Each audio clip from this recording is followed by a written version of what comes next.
Welcome everyone. It's such a pleasure to be here today to talk about a topic that lies at the very heart of modern evolutionary genomics, how genetic changes move and spread through both space and time.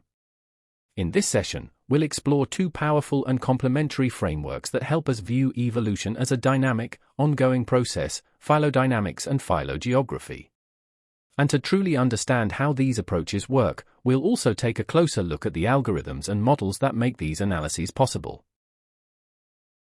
When we sequence genomes, whether from viruses, bacteria, or even humans, we're not just capturing static snapshots. We're recording histories of replication, mutation, migration, and adaptation. Every sequence carries information about when and where it existed. By integrating these dimensions, we can reconstruct the very narrative of evolution itself.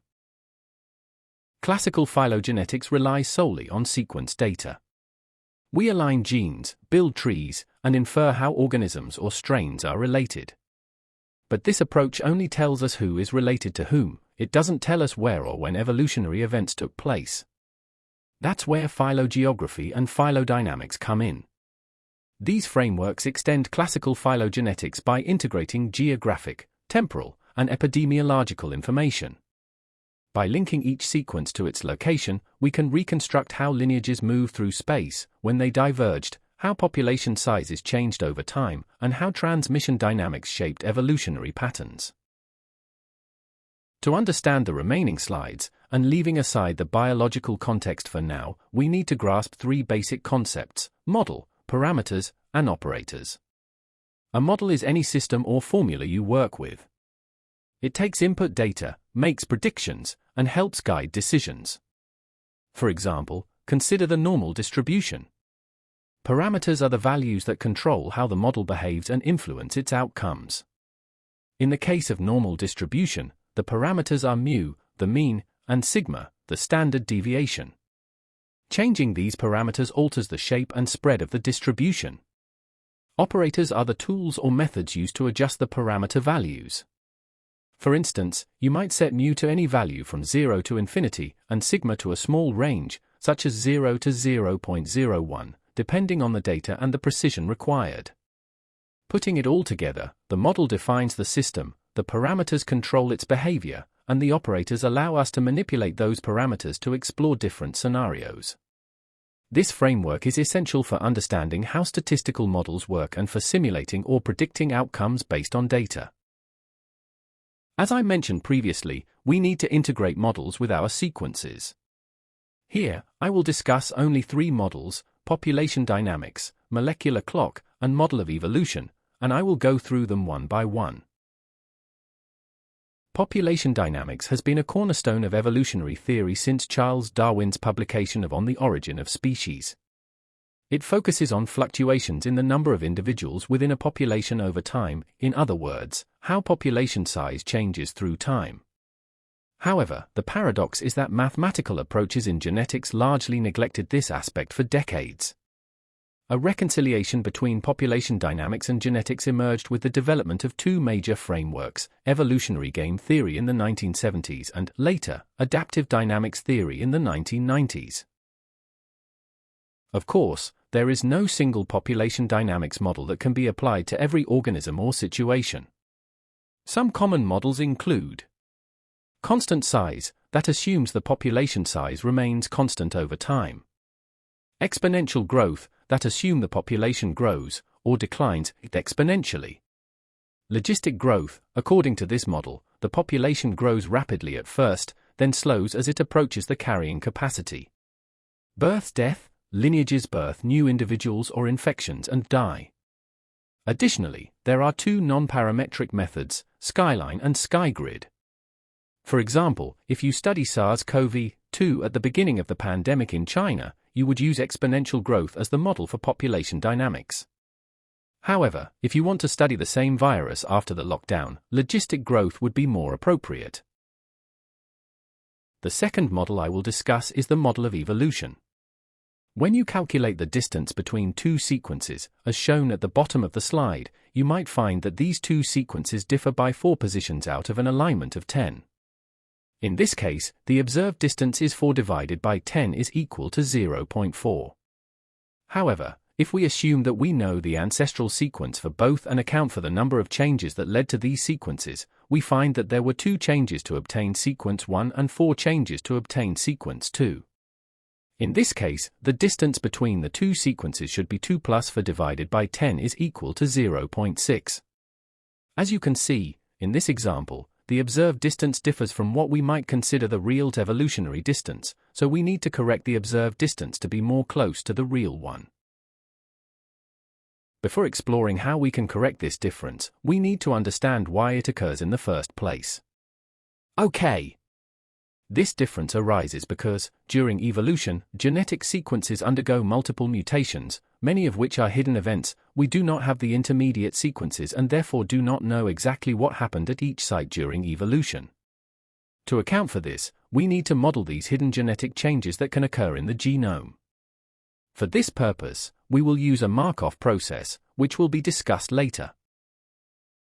A fundamental question arises in this context: do we always have to use the same model of evolution for the entire genome? As we know, certain genomic regions exhibit higher substitution rates than others. Therefore, if a genome shows heterogeneity in the rate of evolution among sites, we need methods to account for this phenomenon. Scientists have found that using a statistical distribution called the gamma distribution is a suitable approach to model this rate heterogeneity among sites. This distribution is incorporated into the model of evolution. The last model I will discuss here is the molecular clock.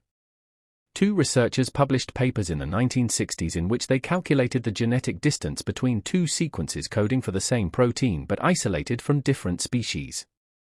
They found that the distance increases linearly with the divergence time of the 2 species.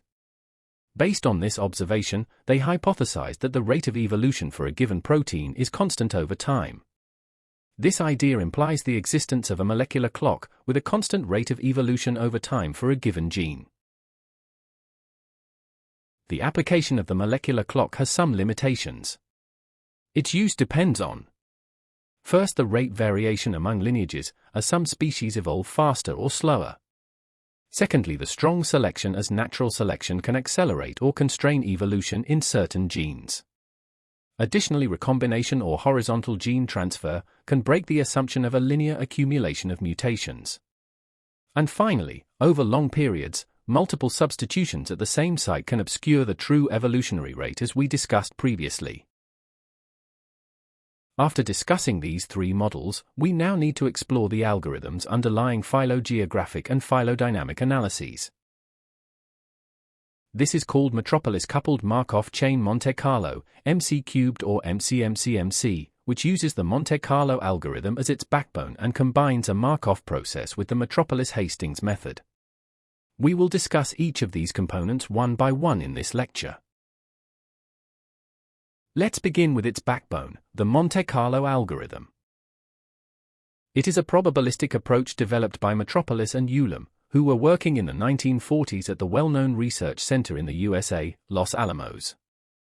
They created this algorithm to simulate nuclear chain reactions using random sampling or random numbers, instead of testing real bombs. It is named after the Monte Carlo casino in Europe, linking random numbers and gambling. The idea behind the development of this algorithm is that if you have several models to test, each with many parameters and associated operators, you end up with a huge, multidimensional, and highly complex landscape representing the probability distribution of these parameters. So to explore this vast and highly complex mathematical landscape, the Monte Carlo algorithm uses random sampling to move through the space and estimate which regions are most likely. Each step in this landscape represents a specific combination of parameters. This random sampling to explore the high-dimensional space is based on Bayes' theorem, which describes conditional probabilities that are updated as new data are evaluated. As you can see, the Monte Carlo algorithm was not originally developed for genetics. So how can it be applied in phylogeographic and phylodynamic analyses? If you remember, we also have models that need to be integrated with our sequences. Each model can have one or several parameters, and each parameter can take on a range of values according to the operator approach. This results in a very large and complex landscape, the shape and complexity of which are often unknown. The Monte Carlo algorithm is well suited for this situation, as it can handle the complexity of the data and the analyses involved. Furthermore, we can apply Bayes' theorem to our data, where A can be replaced by a vector of parameters called theta, and B represents our data. Bayes' theorem has several components, each with its own name and significance. The main probability is called the posterior probability distribution.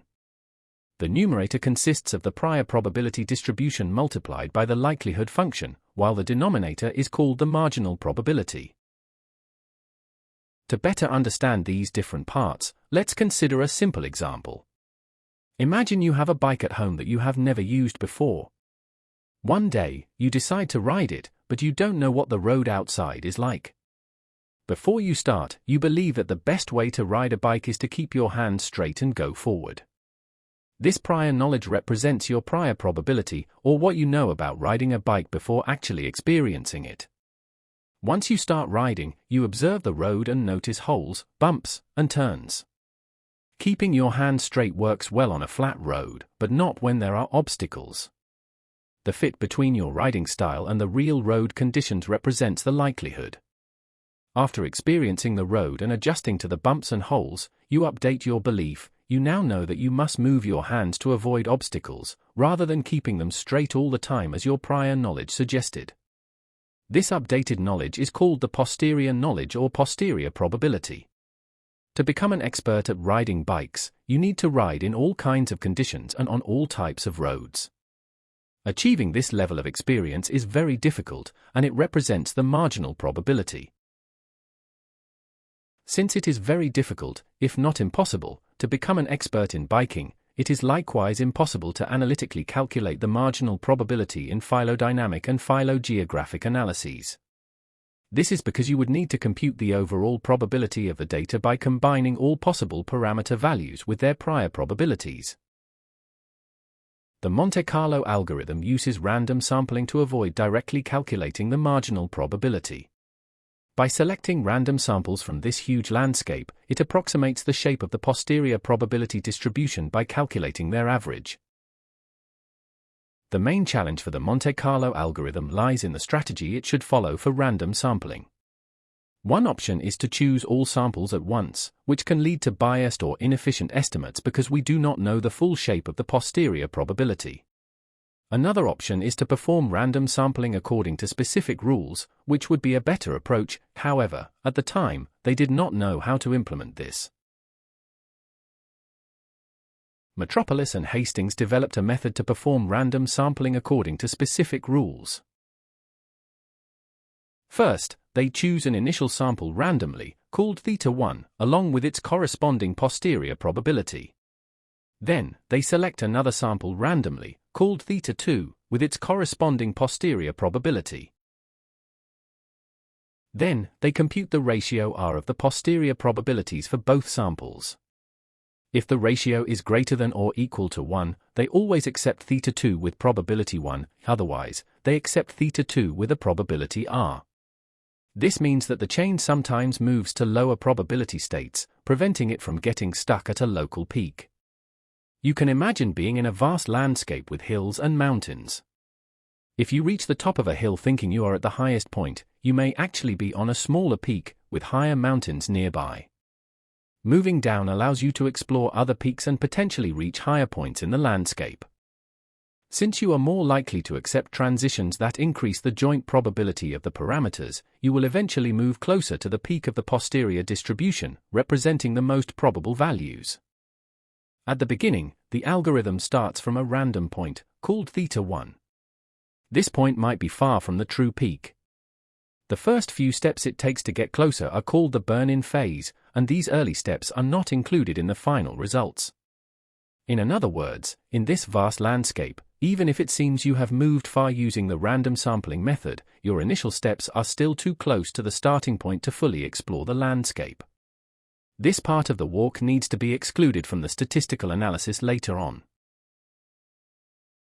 The second algorithm used in MCMCMC is called Markov process. It is a process for calculating the probability of occurrence of random events, considering that they are linked to each other like the links of a chain. The Markov model consists of states and transitions. Each transition is associated with its transition probability.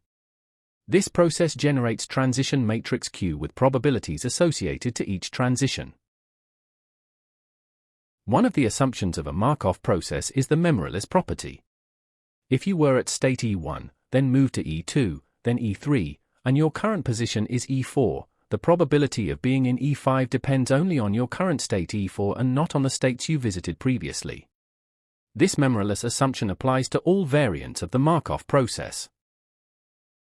Given now 3 states and their transition probabilities, along with the corresponding transition matrix. If you are at a state A1, represented as a vector of probabilities, and you want to determine your next position according to the given transition matrix, you multiply your vector by the transition matrix. This gives you the next position, A2, and you continue this process iteratively. Eventually, you reach a stationary matrix, or stationary distribution, which remains unchanged even if you multiply it by the transition matrix again.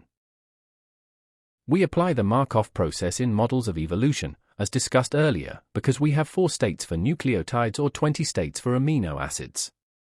Any change in a nucleotide or amino acid is associated with a certain probability, allowing us to generate a transition matrix. There are more than 280 models of evolution, ranging from the simplest to the most complex, depending on how many parameters are included in the model. In phylogeographic analysis, a Markov process is used to choose the next sample via the Metropolis-Hastings algorithm. After many iterations, the distribution of states visited by the chain converges to the target posterior distribution, and the Markov property ensures this convergence mathematically. All the discussed algorithms are implemented in a set of free softwares that anyone can use them in his research. Finally, I will discuss some applications of these techniques, and I have chosen 2 specific cases. The first case involves a phylogeographic analysis that helped save lives in Libya, where more than 40 children had died of AIDS. 5 Bulgarian nurses and 1 Palestinian doctor were accused and, unfortunately, were sentenced to death. In this case, and to seek justice, more than 100 well-known scientists called for an international investigation. A scientific paper published in 2006 showed, using phylogeographic analysis, that it had been circulating in the hospital long before the arrival of the nurses and the doctor in 1998, and they were released from Libya in 2007. The second case is a cholera outbreak that occurred in Haiti after the 2010 earthquake, infecting more than 800,000 people and causing approximately 10,000 deaths. Surprisingly, no traces of Vibrio cholerae had been detected in Haiti before this outbreak. Many theories were proposed, such as the infection originating from people buried underground and re-emerging after the earthquake. However, phylogeographic analyses showed that the cases were imported by Nepalese UN soldiers stationed in Haiti, who were the source of this epidemic. Finally, I hope this lecture was useful for your research. Thank you for your attention.